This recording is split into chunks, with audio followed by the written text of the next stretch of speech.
si Rodel N. de la Cruz, punong bayan ng bayan ng Teresa, Rizal, na bumabati at nakikisa sa 23rd Development Research Month na may temang Imagining Governance in the Age of AI. Sa panahon ng Artificial Intelligence o AI, kailangang mas mabilis, malinaw at makatao ang pamamahala.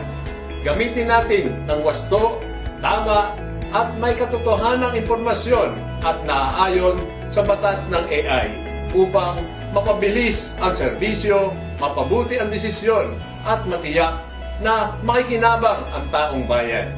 Sabi nga nila, pamahalang matalino, teknolohiyang may puso para laging Teresa, una ka.